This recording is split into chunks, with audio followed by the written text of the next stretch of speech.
La communauté humanitaire a célébré le 19 août dernier la journée mondiale de l'aide humanitaire.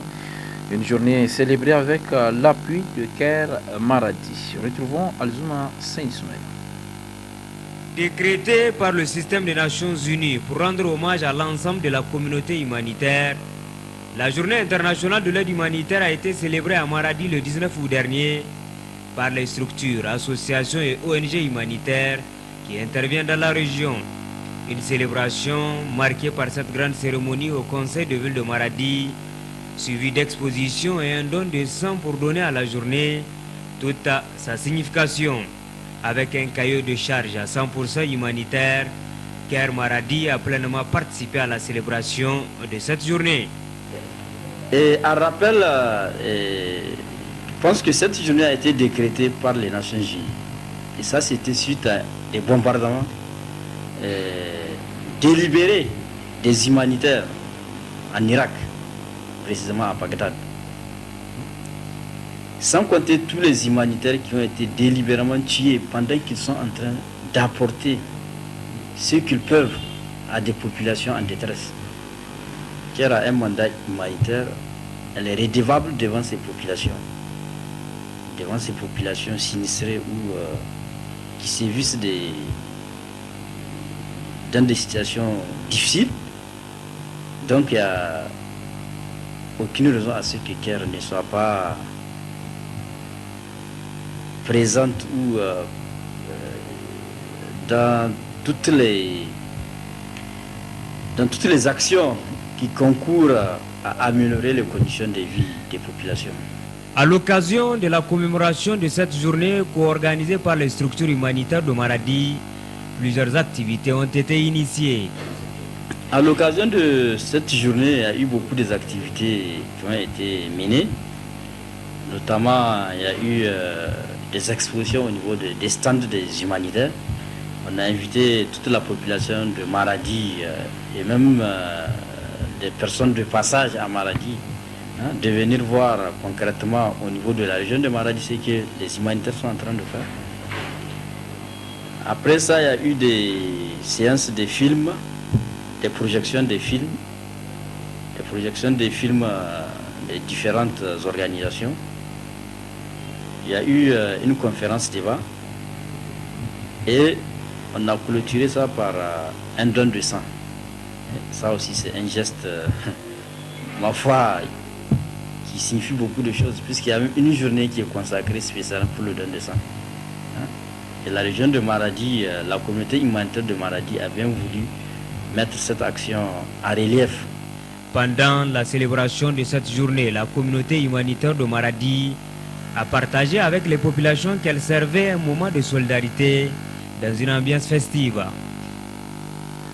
À Niamey, cette fois-ci, clôture ce matin à l'hôtel Ténéré de la 16e édition du championnat d'Afrique individuel senior de jeu de dames. C'est la République démocratique du Congo qui est sacrée championne d'Afrique dans la discipline. Les images.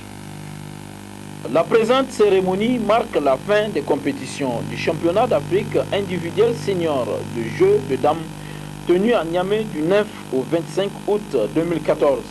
C'est d'abord Seydou Andongo qui a planté le décor en saluant l'organisation technique de la compétition.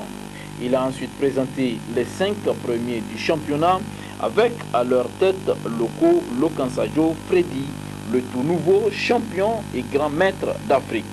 Ensuite, le représentant de la Fédération mondiale de jeux de dames a félicité le nouveau champion avant de lui souhaiter beaucoup de succès.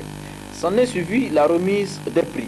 D'abord, un prix spécial dit Coupe Révélation à Munkela Ide du Niger, puis le 3e prix de la compétition qui revient à Jean-Marc Andiofan, le 2e à Andiaga Sam du Sénégal et le premier prix à Loko Lokansajo Freddy de la République démocratique du Congo.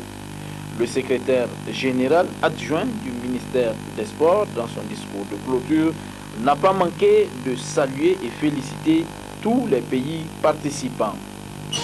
Permettez-moi de saluer et féliciter la participation des équipes venues des différents pays africains. C'est la preuve supplémentaire de l'engagement et de l'adhésion des responsables sportifs, politiques et administratifs de nos États africains à toute œuvre qui contribue à la cohésion et à l'unité des États africains. Si cette 16e édition du championnat africain de jeux de dames a été un baromètre pour chaque fédération de la discipline, permettant de jauger le niveau des uns et des autres, elle constitue aussi un événement sportif africain très significatif. Les 5 premiers du présent championnat représenteront le continent lors de la Coupe du Monde de jeux de dames qui pourrait se tenir en Allemagne en 2015. Le groupe de presse Liptako a organisé ce week-end à l'Académie des arts martiaux de Niamey la première édition de la Coupe Liptako qui a regroupé plus de 70 clubs de taekwondo de la ville de Niamey. Les temps forts de cette compétition avec Taïrou Amadou. Ils sont à peu près 110 clubs de Niamey et ses environs à prendre part à la première édition de la Coupe de Liptako.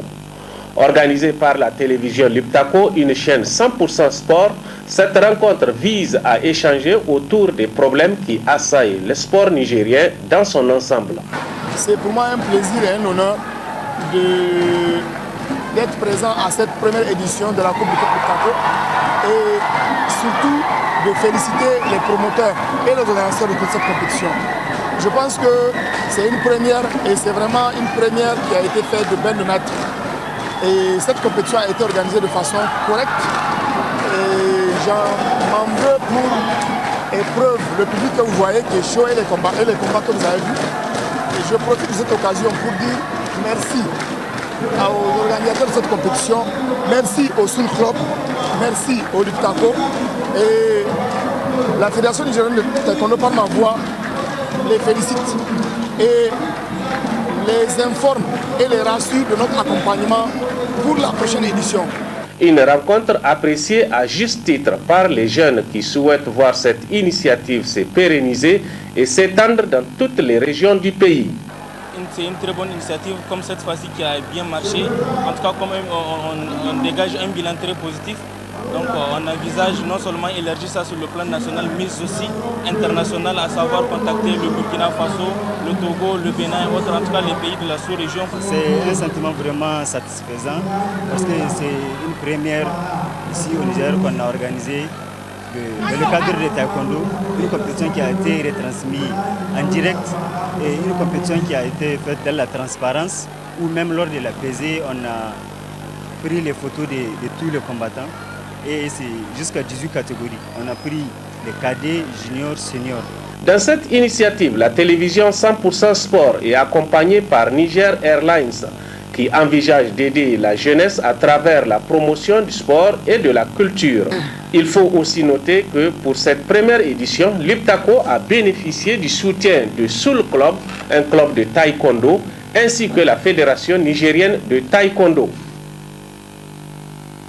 Comme annoncé, place à présent à la partie magazine de ce journal consacré aux réponses données par le constitutionnaliste Mena Karté par rapport à l'arrestation du ministre d'État Abdou Labo sur l'affaire dite des bébés importés. Très bonne réception et au revoir. C'est un membre du gouvernement et au regard de la loi, notamment la loi fondamentale, les membres du gouvernement ne sont pas couverts par une immunité gouvernementale.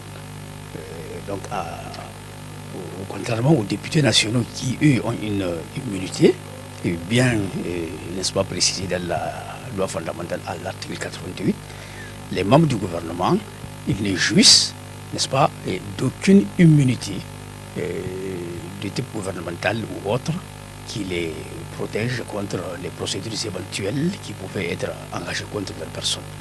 Donc, M. Labo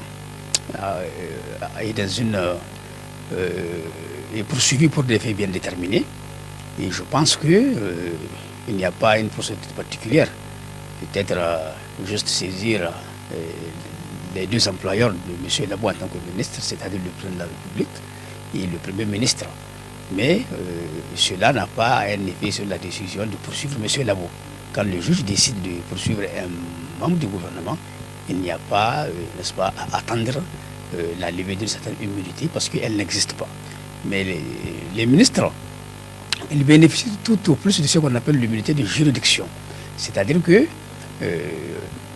la Haute Cour de justice, c'est elle qui est compétente pour juger aussi les ministres, n'est-ce pas, les membres du gouvernement, pour les faits qualifiés, n'est-ce pas, de crimes ou délits qu'ils pouvaient accomplir à l'occasion de l'exercice de leurs fonctions ou à l'occasion de l'exercice de leurs fonctions.